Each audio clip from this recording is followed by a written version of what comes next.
अच्छा तो सर, सीता जी की खोज शुरू हो चुकी थी, उसके बाद आप लोग मिल गए थे इनसे, और कुछ रास्ते में ऐसे बिहाइंड द सीन्स हैं जो आप हमारे साथ शेयर करना चाहें? जब आप लोग खोज के लिए निकले हैं, सबके साथ आप लोग एक जगह बैठ चुके हैं और सारी वानर सेना निकल चुकी है खोज के लिए सीता जी की, कि कहीं ना कहीं कुछ पता मिल जाए, इसके वो दौरान कुछ गुफा हुआ कि?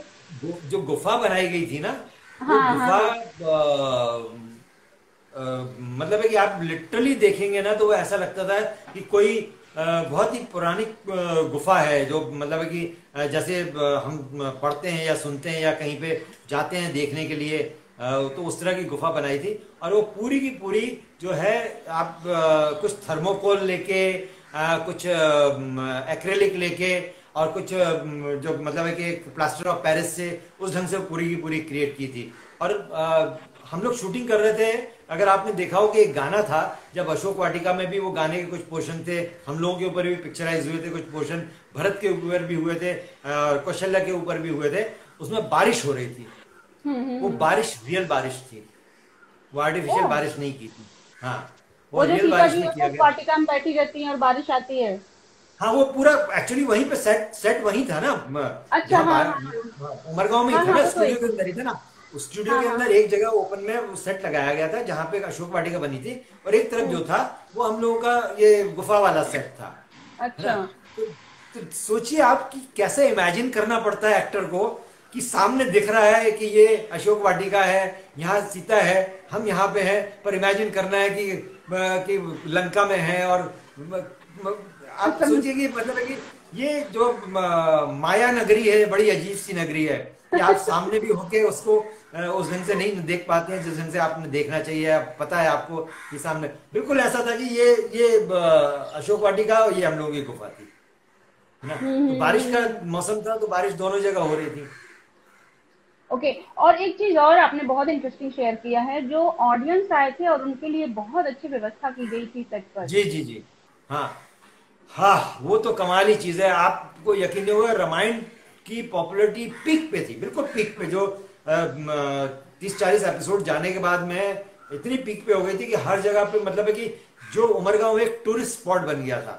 हम्म। लोग, ट्रेनें भी जब आती थी तो ट्रेनों में भी अनाउंसमेंट जब भी होती थी कि ये वो लोकेशन है, जब उमरगांव पे खड़ी होती थी स्टेशन पे, हाँ हाँ तो जो हाँ। अनाउंसमेंट होती है ना प्लेटफॉर्म के ऊपर कि फलानी जी। ट्रेन आई है, या फलाना है, जो जो भी, तो उसके साथ से अनाउंसमेंट होती थी, ये वो लोकेशन है जहाँ पे रामायण की शूटिंग होती है, इस हिसाब से अनाउंसमेंट होती है। लोग टूरिस्ट हिसाब से देखने आते थे वहां पे शूटिंग। तो एक दिन क्या हुआ कि 10-12 बसेस भर भर के लोग दस आ गए बारह शूटिंग देख। जी।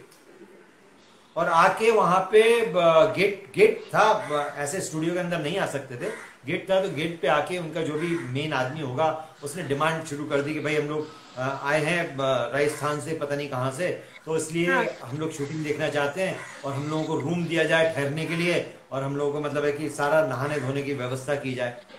तो फिर सुभाष सागर साहब, जो सागर साहब के सबसे बड़े बेटे हैं, वो इंचार्ज थे, उनको बुलाया गया।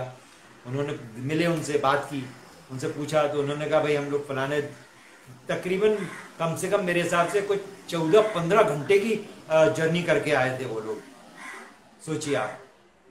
और सारे एक ही शहर के और आसपास के शहर के, राजस्थान के किसी शहर के थे वो लोग। तो वहां पे हम्म। आए, पर उन्होंने कहा हम तो आ गए भाई। अच्छा, उमरगांव ऐसी जगह है कि कहीं पे इतना बड़ा होटल भी नहीं है कि जहाँ हाँ पे इतने हाँ। सारे लोग रह सके, हैं। आप सोच लीजिए, अगर 40-50 का भी एवरेज पर बस लगाएंगे तो 500-600 लोग हो जाते हैं, बिल्कुल। है ना। तो हम्म। बहुत मुश्किल था, समझ में नहीं आया। फिर सुभाष जी ने जाके पापा जी से डिस्कस किया, सागर साहब से बात की। सागर साहब ने कहा कि देखो भाई, ये श्रद्धा है, आए हैं लोग तो कुछ ना कुछ तो इंतजाम करना पड़ेगा। तो फिर सबका इंतजाम किया। फिर किचन वाले को बोला कि भाई सबके लिए नाश्ता बनाओ, है। तो उसने सबके लिए, क्योंकि क्या है कि सामग्री खाने की तो रहती थी, जी फिर जी जी। बड़े बड़े बैग्स भर के, बड़े बड़े बोरियां भर के रहता था। तो फिर उसने हम्म पोहा वहा जैसी कोई चीज बनाई, सबके लिए चाय बनाई। और वो 5-7-8 वर्कर थे, सबने मिलके बनाया उसको। थोड़ा उस दिन लंच भी हम लोगों का लेट हो गया था। फिर नाश्ता हम्म। वाश्ता कराया। फिर बैचेस में उनको स्टूडियो के अंदर, मतलब है कि जो सेट लगा हुआ था वहां पे बैचेस में भेजते थे शूटिंग देखने के लिए। तो बैचेस में 25-25, 50-50 लोगों के बैचेस में वो लोग आते थे शूटिंग देखने के लिए। नहाने वहाने का सब इंतजाम किया, और बहुत अच्छा इंतजाम किया। सब लोग बहुत खुश होके गए, बहुत आशीर्वाद देके गए, बहुत मतलब है कि सेटिस्फाइड होके गए हैं वहां से शूटिंग के लिए। ओके। तो इस तरह का तो ये बाद में तो लोगों का आना जाना चल ही गया था। मैं बताऊं, कई बार कई लोग आते थे, कई लोग जाते थे, इस हिसाब से चलता रहता था। इनफैक्ट मैंने उस समय एक सजेशन दिया था कि हमारे गेट पे हम एक छोटा सा नॉमिनल अमाउंट का 10 रुपए या 5 रुपए का टिकट रख देते हैं। अच्छा। वो इसलिए कहा था मैंने, क्या है कि हमारे यहाँ पे जो वर्कर्स हैं, खास हाँ करके इंडस्ट्री में जो स्पॉट बॉयज हैं या लाइट मैन हैं, उनको जी। बेचारों को क्या होता है, जिस दिन शूटिंग है उस दिन काम, उनकी रोजी रोटी है, जिस दिन नहीं है उस दिन उनकी रोजी रोटी है। हाँ हाँ तो हाँ, वो तो है। हमने कहा था एक रामायण फंड बना देंगे, और उस रामायण फंड के हिसाब से उन वर्कर्स के लिए एक ऐसा फंड रहेगा कि जब ऐसी कोई किसी के लिए मुसीबत हो, जरूरत हो, तो उस हम्म। फंड में से पैसा उसको दिया जाए, है ना। पर ओके। ये वर्केबल नहीं हो पाया किसी वजह से। पर अगर वर्केबल हो जाता तो मेरे ख्याल से शायद वो चलता रहता, और भी चैरिटी मिलती, और भी बिल्कुल बिल्कुल। चीजें आती, और भी जुड़ती उसको लेके, और हो सकता हम्म। था। बहुत लोग आते थे और स्पेशली सैटरडे संडे, तो आप चेतना जी विश्वास नहीं करेंगी कि भीड़ होती थी, मेला जैसा होता था बिल्कुल। और रस्सी लगाई जाती थी, हम लोगों को रस्सी लगा देते थे जिससे हम लोगों के नजदीक नहीं आए लोग। तो हम लोग उस समय मालूम है ऐसा समझते थे जैसे कि जू में कोई जानवरों को देखने नहीं जाता लोग हैं, तो वैसे लोग आते वहां पे।